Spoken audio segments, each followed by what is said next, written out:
When you walk in my shop, the main part is directly ahead. Then there's this other room around the side. It's almost as big as this part. But then if you turn to the left, there's a small room right here, and it's about 15 feet in this direction and about 6 or 7 feet deep.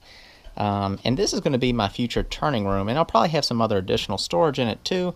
But this is the project that I need to start on now, getting this all ship shape, because a lot of the storage I think that's going to be in here is what's going to kind of clean up the rest of the shop, and then including some of the things that are on that side of the shop, letting me bring them in here, including the lathe, of course, and all the accessories that go with that. But as far as shelving goes, I'll probably have some sort of shelving here. I'll probably have some sort of shelving there. And the lathe will probably be here or here. I reckon I could put it across here too. I'm not sure how it's going to go yet. But in addition, I'm thinking I'll probably have this room on its own separate dust control, which would be an air filter that hangs from the ceiling. And then I'm thinking I'll probably end up using this small dust collector in this room once I have a cyclone dust collector for the rest of the basement. So I'll be able to use the full power of that to pull the chips right off the lathe. That'll be some figuring how to get that dust collection going.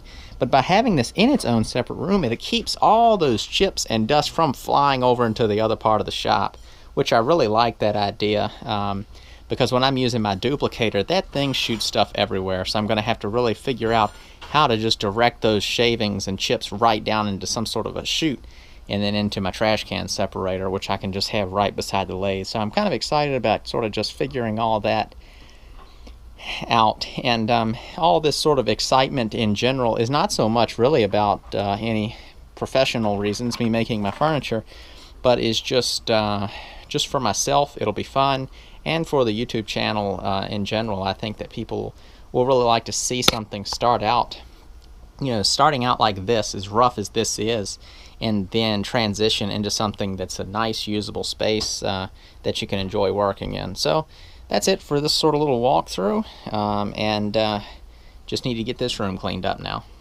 Well, about an hour later, I had the room all emptied out, and I did that just by shoving it all into the other side of my shop, which I didn't like, but it gets this side, the little lathe room, rolling. Looks a lot better just with nothing in it. And from there, I could start cleaning up all the dirt. It was a whole bunch of dirt in this side of the basement, just from stuff. And I wet it down with the pressure washer, let it soak a little, and then blasted the walls and the floors. And that was quite a bit of water to do that. So I just vacuumed it all out afterwards, set up some fans, and then the next day painted it and just rolled it on. And I used a combination of the waterproofing paint for the part that is below grade, and the parts that are just that wall between the two shops, and that wall down there I just used some Zinsser primer, just a high-grade primer.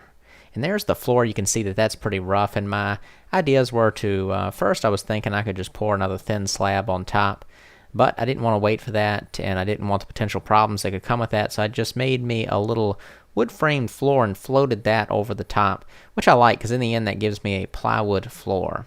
So you saw me cutting the pieces on the radial arm saw, and then assembling it, and then just drop it into place. And then I just shimmed it up to get it level onto some scrap pieces of wood. Let's take a closer look at how I put the frame down. Of course, you saw me put it together, and then I shimmed it up just with some scrap wood using the level. Got it all leveled up as best I could, which it came out pretty darn good. And I came back in with all these pieces of treated 2x4 and added them in for the actual support. So basically I just took the little blocks of wood, dropped them to the floor, tugged up a little on the 2x4 to get some tension in there, and screwed them on.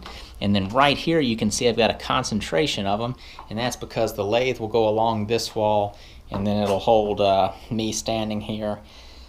So it's good and solid. I'm bouncing up and down on it, and I'd rather have a ledger strip up underneath the 2x4s, but this was a pretty quick, easy way to get it done. And if there's any problem, I can always unscrew the plywood and add some more support later on. But let's go ahead and slap down some plywood. I ended up going with 23/32 inch plywood for the floor, which is great to have in a shop of any sort, because if you ever drop something like a chisel or one of your turning tools, it's not going to bang up your cutting edge quite as much as long as you don't hit right on one of your screw heads. But So I do like a wood floor when possible. So I just got all the pieces cut and screwed down to the frame, and there it is. Looks pretty darn good. Then I got my pretty little workshop helper to help me get my lathe kind of maneuvered into place. It's not a super heavy lathe, but it's nice to have somebody helping you out. And this gives you a better idea of sort of the size of the room. You can see us moving around freely, and right behind where we're standing is where I'm going to put my other lathe. So in a shot coming up, you'll see a better angle of it. So that lathe is there, and then on the opposite wall there'll be the other one. So basically I can kind of turn and flip back and forth and turn it whichever lathe I want. I had a set of 12 legs to make. Well, not a set of 12 legs total. Two tables worth of legs, and then another set of table legs that someone's buying from me on their own, where they want to make their own table just using my legs since they don't have a lathe. And so for doing those types of legs, I use my duplicator here. It's just something I came up with using an angle grinder with a Lancelot blade, which is basically a little wheel with a chainsaw blade on it. And it cuts down the amount of time it takes me to cut my legs, and just sort of the strain of turning by hand.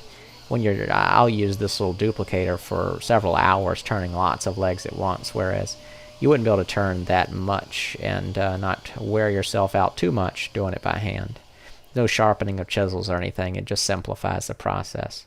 And that's the texture right off of the duplicator. I clean them up afterwards with a skew chisel. It doesn't take me but about a minute or so. And then all those chips were, not even from all of them, but after I just turned 12 legs, it created over 10 gallons worth of shavings.